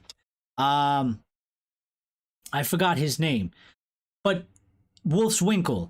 It was almost exactly the same, and I said I was worried about it because I know Samu. I know from my friend that's a Porto fan. I looked at Samu, and I was like, the same shit is gonna happen unless you come up with a plan to try and negate that. And now I don't know. Now maybe do you play Maguire and have him cover Samu? And have them aerial battle it out? Does that mean Maguire is going to succeed against Samu and stop him from scoring the goals? Would Maguire have been, you know, in the correct position? Would he have played good? We don't know the answer, and maybe no, but maybe yes. But I don't think we really, you know, I think again, I think Delo, I think Martinez and Delit, I think had they had the most awful performances, one of the most awful performances from a center-back pairing that I've seen probably since Maguire and Lindelof under fucking Ole Gunnar Solskjaer. Like, they were really bad. They were really bad. Mistakes all over the place. Mistakes everywhere. You know, not clearing the ball, not making sure you're picking up the man in the box, reacting slow to things that are going on. They weren't sharp. They weren't on their game today. And it led to errors and it led to goals. But, you know, I don't think it's necessarily the system on that aspect. I think the system affects us in other ways. But that's what I'm saying. There is blame to be put everywhere today. There's blame for the players. There's blame for the manager. Blame all around. All around. I'm not blaming. I think I've been pretty fair. And I went into a lengthy thing about Ten Hag because I think there's a lot to say and speak on. I think I've been pretty fair because I think I think I blamed players, but I've also blamed him. And I think that's fair, in my opinion. I don't want to skip your chats, but let's do the player ratings real quickly. So let me pull these things up while we do that and continue getting involved in the chat because a lot of discussion today, which I'm happy about. And there's a lot in the chat, and it's a lot to keep up with, but that's okay. I'd rather have that than have nothing in there, right? So continue to put in your opinions, and I'll try and get to all of them. If I miss a couple of them, I apologize. I'm not trying to skip you for any reason, but yeah. So let me pull this up, and we could kind of do them together. Let's do them together because I haven't done them either, so we could do them together. So. Onana, I give him 5.5. I think is fair. I think he could have.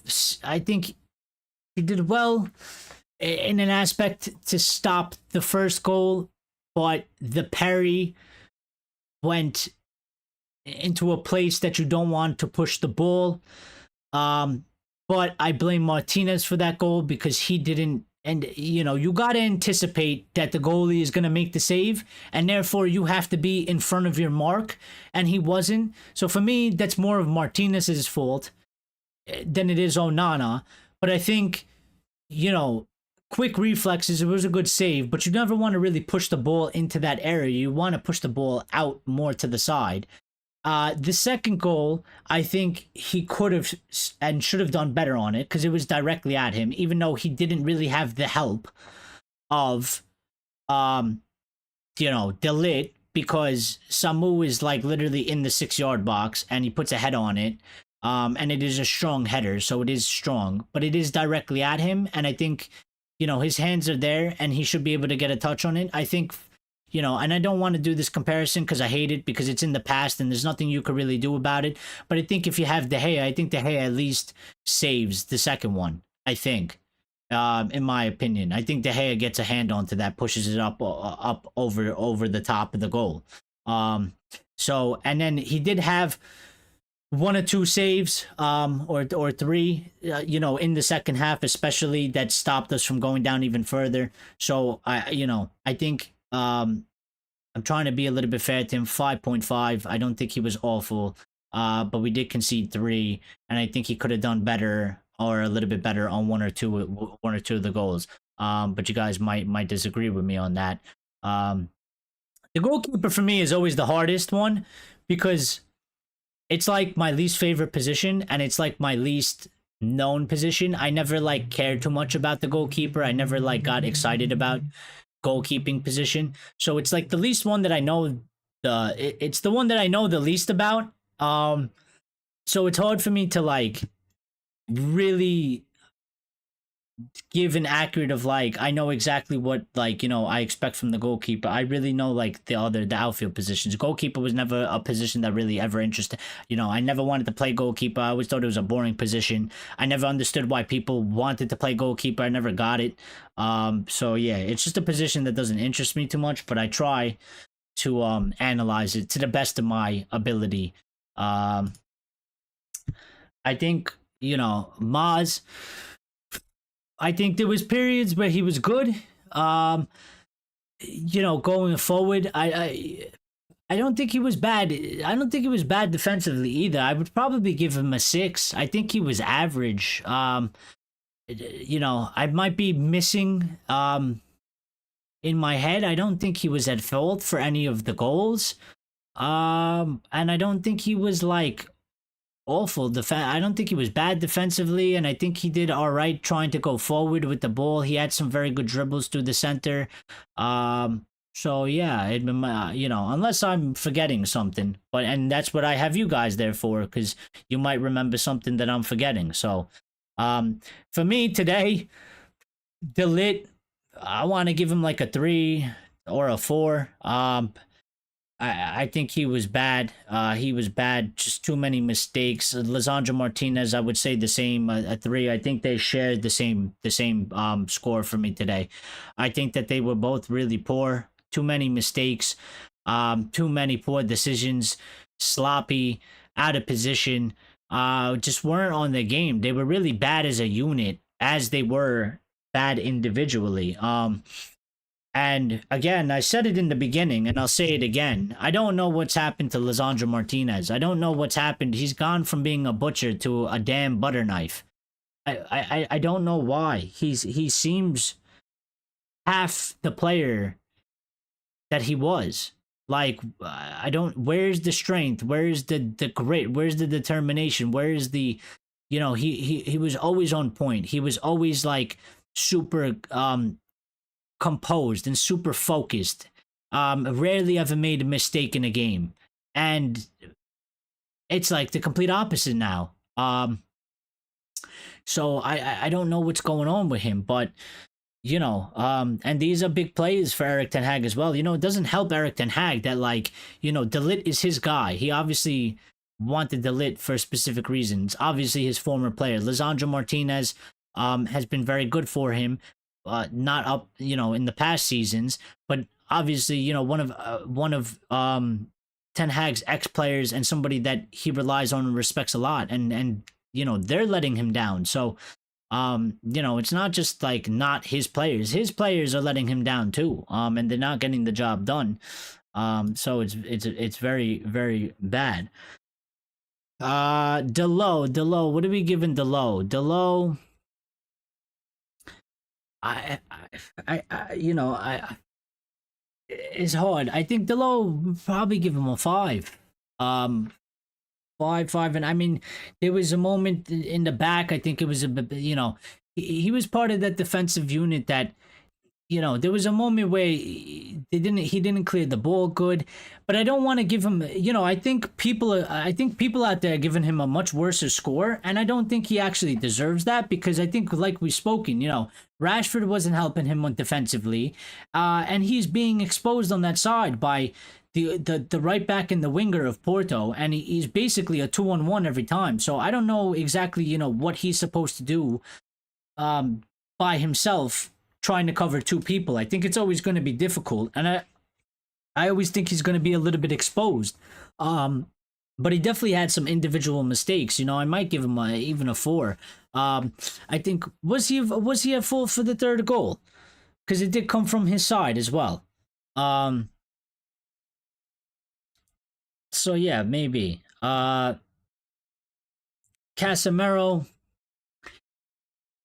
I don't know. He did all right. It was kind of lackluster performance. I think it wasn't as involved as I would like him to be. I think he played a very simple game. I don't think he impacted it too much. I think he did okay in moments, but I don't think he did anything special. There was a couple moments, and this was from a couple plays. Casemiro had one of these. Lisandro had one or two of these. There was a couple times where we were in and around Porto box. We're trying to make something happen. We had a shot, blocked, deflected. We put the ball into box. The Porto clears it, but it only comes back to us on the top of the box.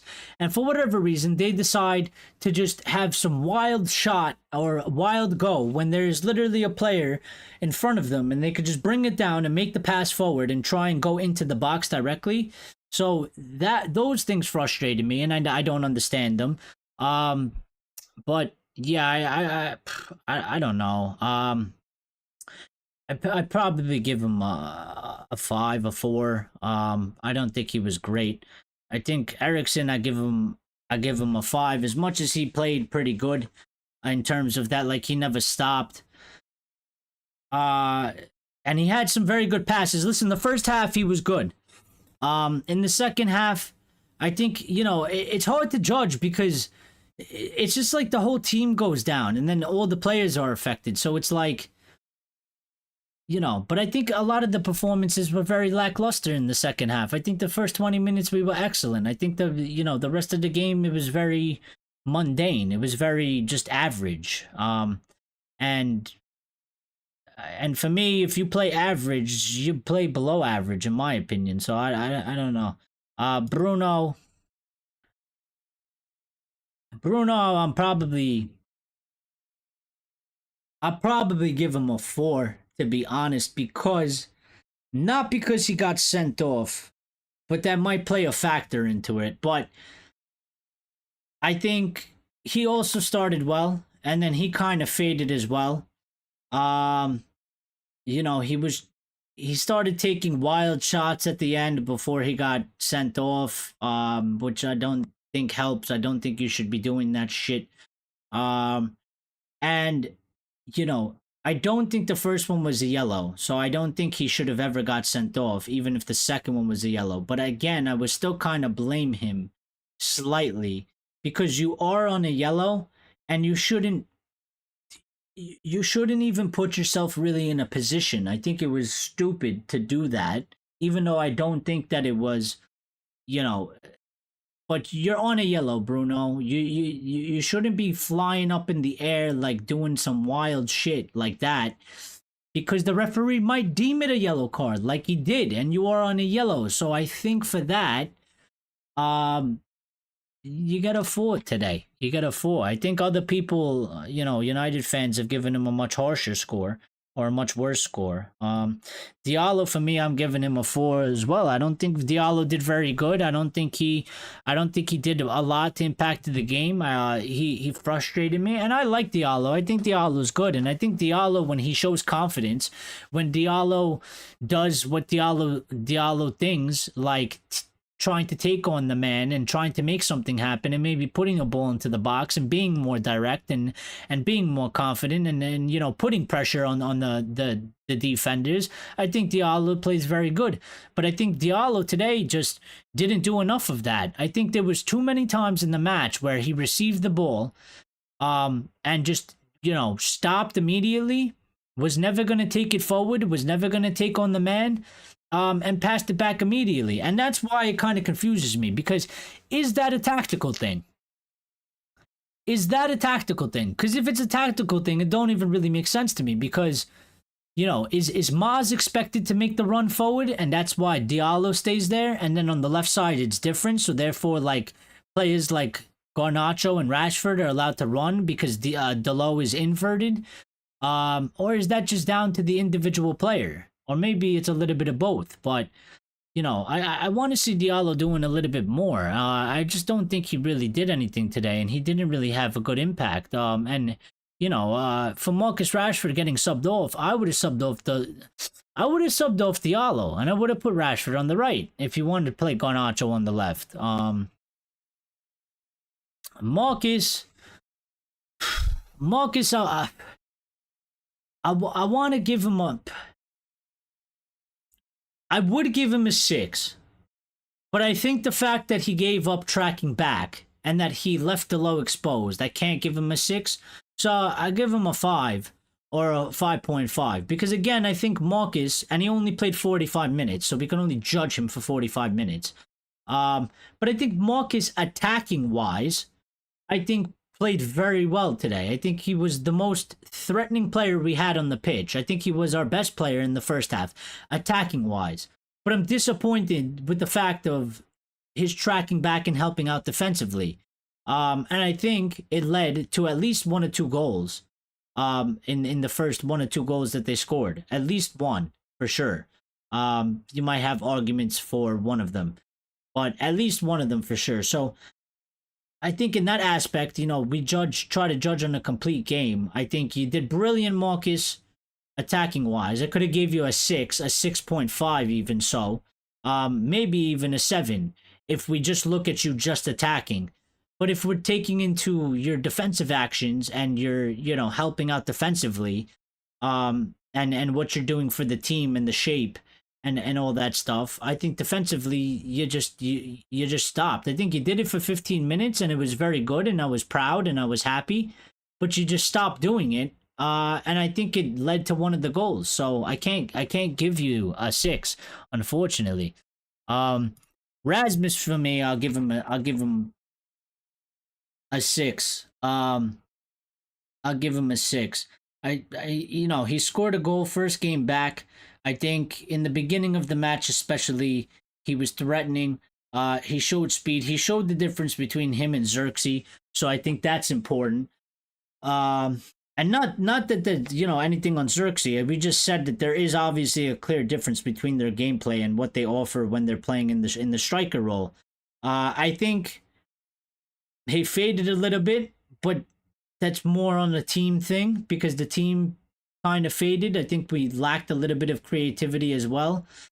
There was like the slightest of chance between him and Casemiro at that one point in the goal. The ball kind of got, stuck and it was a weird angle and a weird situation to be in. So I would give him about an average maybe. I mean, he got the goal. I think it was a good take. It was a good run. And he did have a good first half.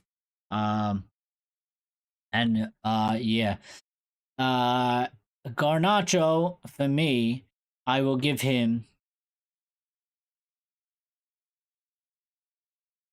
For me, I give Garnacho anywhere from a 5.5 to a 6, solely for the fact, and I think Lions brought this up in the beginning, is that I think when Garnacho came on from the 45th minute, I don't think he was, he wasn't as effective as Marcus. He wasn't as good as Marcus was in the first half, attacking wise.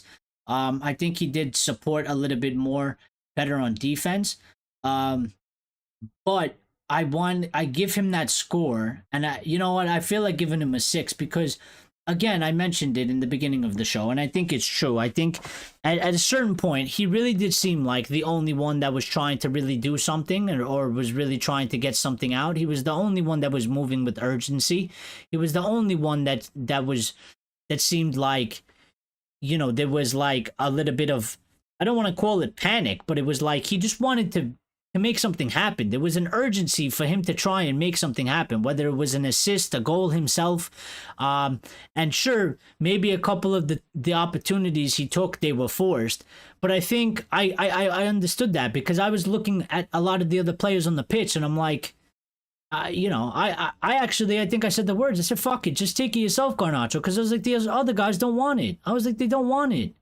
I was like, just do it. I was like, fuck it. If you have to, take the ball from the left side, cut across the box and run past 4 people and try and take a shot, if it gets blocked, it gets blocked. But I was like, you're the only one that seems like, you want something from this game. You're the only one that seems like you want to get the goal out of here. I was like, a lot of them I feel like have given up.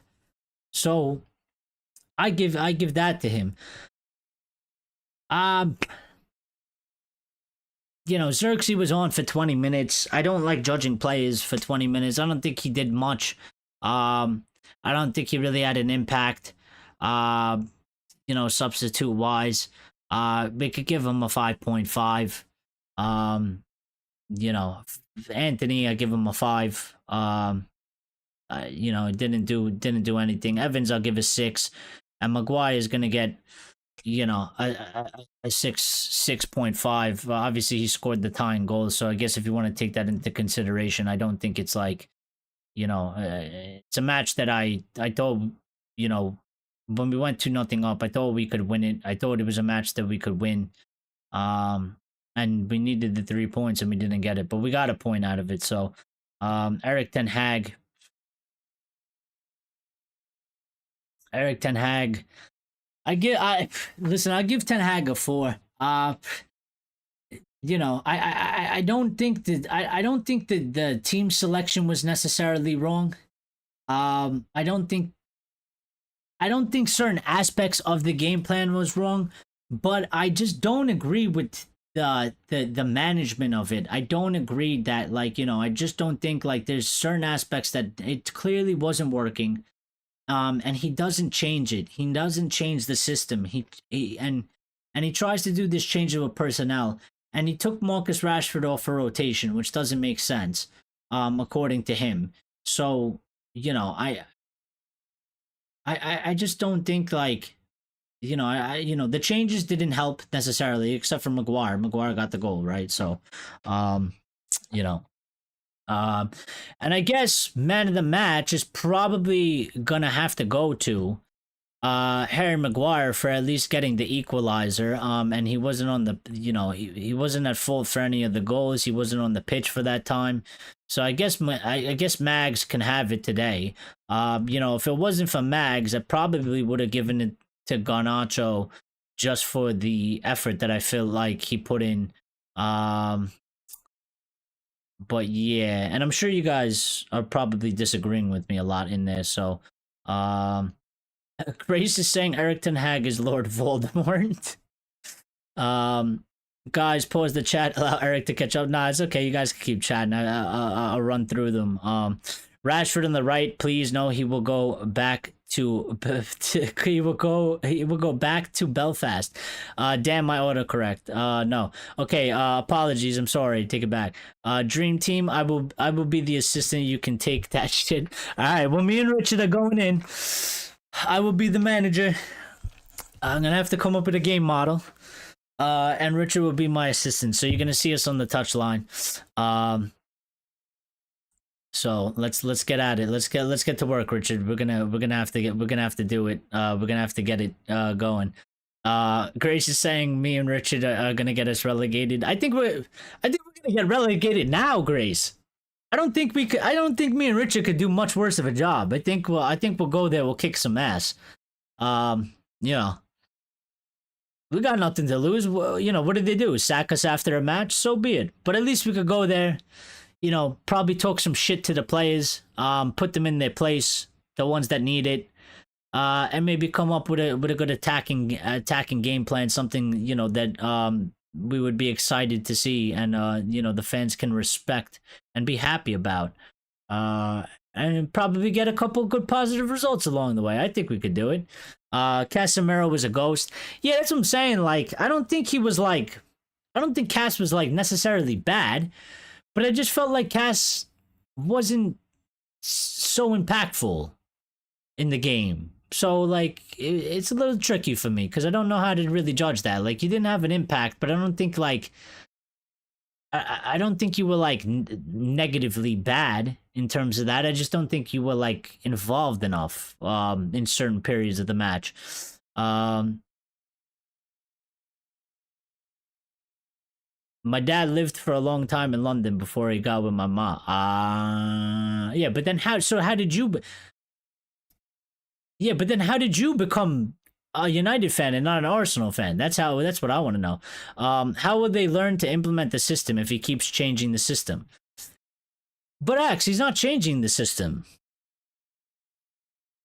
Are you saying that to argue my point of that he doesn't change the system?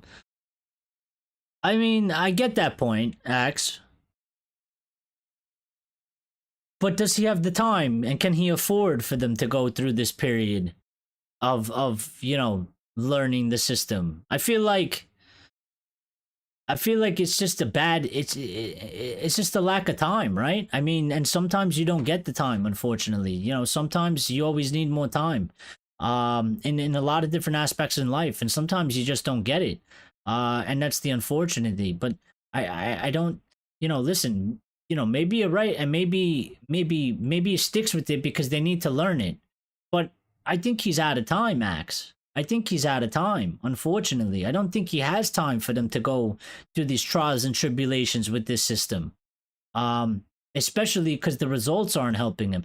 Listen, I think if he was getting a couple results and we were in a slightly better position, I think he would have more time. But I think because of the results, you know, forget, you know, your preference of style of play. Forget, you know, how good it looks or if it's exciting or boring, right? I think those are other factors.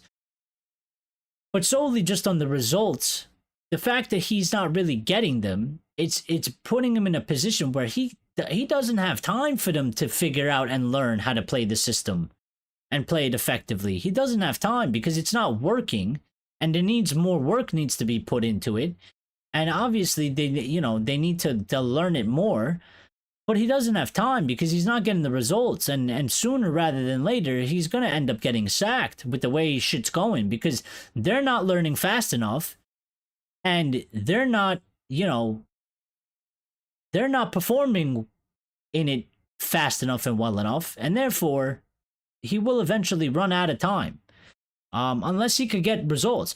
Like if he goes to Villa and he gets a win, I think he buys himself some more time. So then maybe, you know, we got international break after that, and maybe, you know, you might be able to turn something around at that period. If he goes to Villa, gets a draw, I think he'll sliver by just by his teeth, just by the tip of the teeth, that INEOS won't sack him against Villa. I think they'll take it into circumstances of where Villa are and how they're playing, and where we are and how we're playing.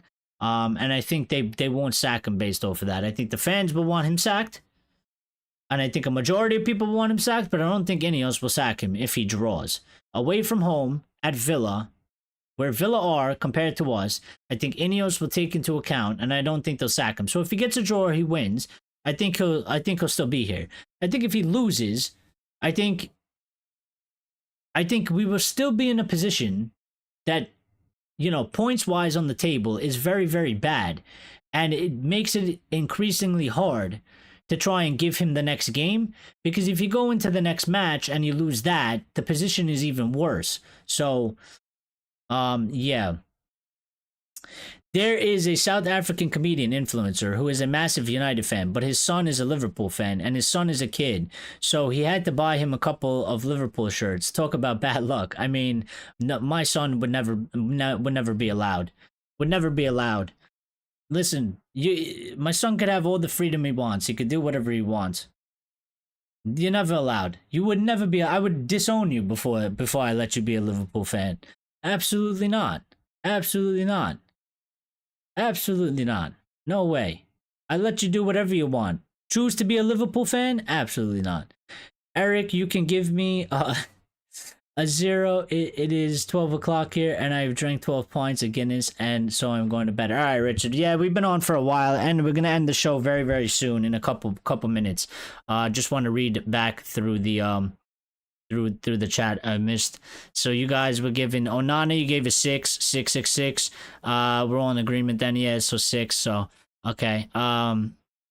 Rajat saying he's not Ten Hag out. He is not helping himself. Before David De Gea's last season, we win this game. Everyone but the low gets a 0 rating. This is from Grace, just because they annoy me, and she loves the low. She's a big Delo lover. So everybody but the low gets a 0 for Grace, except for Delo. Delo gets a 10 for Grace. Lion saying Maz is 5. Lyle was saying 6. Delo was average this game, about 5.5 to 6. Maz, Rajat saying Maz gets a 5.5. Maz nearly scored an own goal. Yeah, maybe in that moment, but I don't think it was. I don't think he had a bad performance. Leach is average now. I mean, I don't know what's happened to him. You know, a lot of players go through this period, so I hope it's just like you know, like this. But it's a bad time for him to be going through a shit patch. It is, because when so many times when we relied on him, and when he was our rock and he was solid and we could always rely on him, and right now we're in a place where we're very rocky, where we're very shaky, and we need as much stability and strong performances as we can. And he's another one that is now struggling and not looking like, you know, he's looking like a shell of himself right now. And you could say that about a couple players, but yeah, I think Martinez is prioritizing not getting injured. Well, maybe it seems like he's taking it a little bit easy. He definitely seems a lot less aggressive. Grace is given Delo a 12. Lyle gave him a 5. Lion saying 4.8 for Delo. Richard gave him a 5. Cass gave him a 5. Erickson gave him a 6.5. Trust me, watch the last interview with Phil Jones. I watched it. Grace gave me a red card for giving Delo a 4. Three letters in red, so 3 for me. Evra on the Obi-Wan podcast. Yeah, I like Evra. 5. Richard is out of here. So yeah, thanks, Richard. Maguire, man of the match. Oh God, we're finished. I mean, I don't really know who to give it to. I don't know who else to give it to, Grace. I mean, I don't think anybody really had that good of a performance. I think Rashford probably might have gone in. I would have gave it to Garnacho for sentimental of looking like one of the only players that actually wanted to get something out of the match. But I think, you know, as much as personally for me, it doesn't really impact how I feel. I think, you know, if you look in terms of it, Maguire came in and he got the game tying goal and he saved us a point. So I think he gets the man of the match for that in terms of that. Axlord saying he is Lord Harry Maguire, at least for tonight. Let's encourage players for their achievements instead of only seeing the negative, which is a lot of. And he has time. He has at least this season. You think so?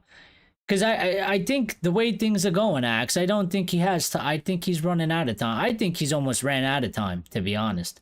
I do. I think he might be able to buy himself more time, and maybe he can put it in a situation where he can give himself to the end of the season, but things have to improve very, very quickly, and that has to start with the match against Villa. He has to get something out of that. You know, now there is also the possibility, because this is the sentiment from the fans and the outside, right? We don't actually know what INEOS are going to do. You know, he could lose against Villa and INEOS could not sack him. But then for my thing would be, obviously, then the next match after that would have to be a win.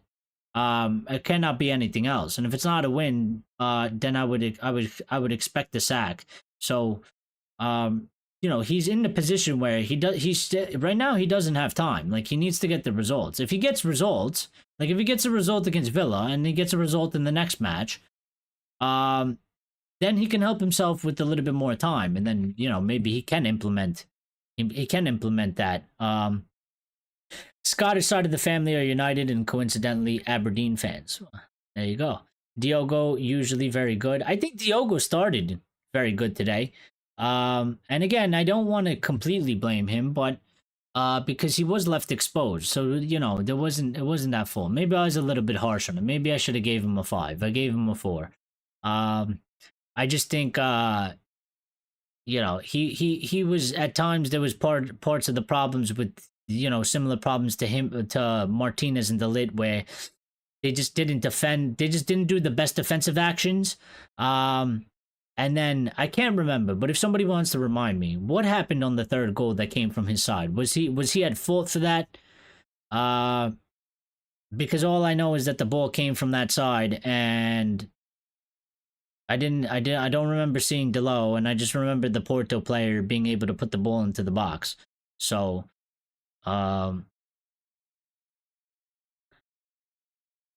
Grace is ready to fight everybody. For anybody that talks crap about the load, they're getting banned. She's banning me. Grace is banning me from my own channel. My moderator is going to ban me from my own channel. No, I'm not talking crap about him. I like the low. I think he's good. I just, no, it's just media pressure. I mean, it could be Axe. We'll see. We, you know how we are. We give our opinion, but we take it as it comes. So, promotion for Lionhearts to moderator's assistant. Yeah, I mean, yeah, if he wants to, why not? Moderator's assistant. How do we get that? What is he assisting you with, Grace? What is he gonna assist you with?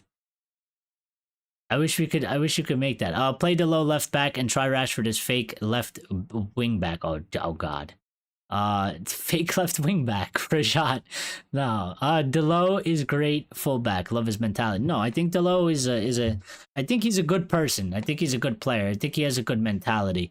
And again, I don't think he was awful. I think, unfortunately, circumstances. While I think he did have a couple mistakes, in the match, I think most of it was, it's not his fault when he's not getting help from his winger, and he's getting doubled up the whole time. I've been there before. I've been in a match one time. I was shouting at my manager because I'm playing on the wing, and I'm doing my defensive duties. Trying to mark the winger, right? But when we were playing football, it wasn't so often at that time that the right back would push up because I was playing on the left wing. So, it was very rare that you would play a team and they would have the right back, up with the winger. And we happened to be playing one of those teams, and I'm sitting there, and it was actually the opposite. So, it's not our defender.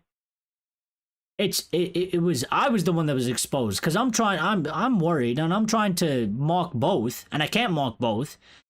And I'm trying to tell them, like, I have two people over here. One is constantly open. I can't mark both of them. The left back is marking somebody else because they had a weird formation set up. And I'm like, somebody's got to come mark this guy. And, he was left open for a couple sets of plays. And I'm screaming at the manager. And I'm like, this guy's going to score a fucking goal. Put somebody on him. Like, I was like, can you not see this? And then he did. I don't remember what happened in the game, but yeah. No, I get it. Like, it's impossible. What is it? The 60 games the low has started 56. I mean, yeah, he's been playing a lot too. So it's the issue of not having a left back as well. So, how long have we been live for? All right. Yeah, I think we can end it here today for now. We could have went into a little bit more. I'd usually do the quotes, but you know what? We can do a show tomorrow. We'll go live tomorrow. We'll talk a little bit more about the match. We'll talk a little bit more, about any news that comes out. I think it was a very good show today. A lot of discussion, a lot of good opinions, different opinions on a lot of different things, but I think everybody makes excellent points. And I think, the discussion is very, very good. In terms of that, just the content of stuff that's being said here is it's very thought out. It's very thoughtful. It's smart, which is why I enjoy having conversations with you guys. Because nobody is in here saying things that are completely in la la land and idiotic. So I think, it's a very good show, very good stuff. I wish we were here celebrating a win, which I kind of thought we were going to do that. Lions telling me that the show is not long enough. Yeah, no, it is a little bit, and it's late. It's late. I still have to eat dinner. You guys are tired. You know. Grace has a lot of emails to deal with, Lions. So if you could get on that as her new appointed assistant, yeah, that would be great. But yeah, good night, guys. Have a good evening. Enjoy the rest of your night and stuff. And we will be back live tomorrow. I haven't decided the time yet. So anywhere from 7 to 9 p.m. UK time, around that time. So I will schedule the show ahead of time, of course. And you guys will be aware. But what's on the menu tonight? I'm just gonna eat the leftover chicken from yesterday. I made a lot. I made usually when I cook, I make a lot. Like, so I made a bunch of chicken yesterday. So I still have like 5 or 6 pieces, and then I'm either gonna make rice with it, or I'm gonna make some like French fries or something as the side. So I haven't decided yet, but we're gonna go make those decisions. And how was your chicken last night? It was very, very good. I didn't have like actual cornflakes, right? Like plain cornflakes. We had what is that? I don't know if you guys know Honey Bunches of Oats. So it has like cornflakes, but it also has like those little bunches that have like they're like cinnamon flavor or whatever. So I was like, I'll use it anyway. But I was like, maybe it'll come good, and it actually made the chicken taste actually very, very good. It adds like this sweetness to the chicken. With that, I guess with the sugar, you know what I mean? So, French fries in the air fryer. Well, I do have the air fryer, and we could always do that. And we season them. Lion just telling me go rice. Yeah, I don't know. We'll figure it out. Has that fraud, that Barnett fraud returned yet? Nah, he was only here for that time. He's never gonna come back, Grace. Or your favorite person, Muhammad. Yeah, whatever happened to Muhammad? I wish he came back. He might be watching secretly and just doesn't get involved in the chat, but I wish he came back. We could have had a little bit more banter, for sure. So, yeah, but yeah, good show. Rice and peas. Yeah, we'll see. I'm gonna go decide. We also got for the Americans, because I do have my American side, right? Grace is sad about Muhammad and her fraud Barnett fan friend not coming back, and yeah, I get you. But on my American side, we do have NFL tonight, so I'm gonna go make some dinner, watch that a little bit, wind down. Try and take my head off of United a little bit, and we'll get back into it tomorrow. We'll do a show. We'll talk about it. We'll talk about any of the news that comes out. Lyle's not feeling the rice and the peas. Yeah, so dividing opinion all over. We did have the poll. I don't know who voted in the poll. I did forget to mention it because I got lost, but 16 people voted, 50-50 split. I put Ten Hag has to be sacked, or let's see what happens against Villa. So still very, very divided. Grace is saying rice and peas, are you broke? All right, we're gonna end it. We'll talk about this another time. Everybody have a good night. Thank you for getting involved. If you smashed the like button, thank you very much, and we'll catch you on the next one. If you forgot to smash the like button, if you could do that for me, please and thank you. Greatly appreciated. And yeah, we will see you later. Have a good night, guys. Have a good night.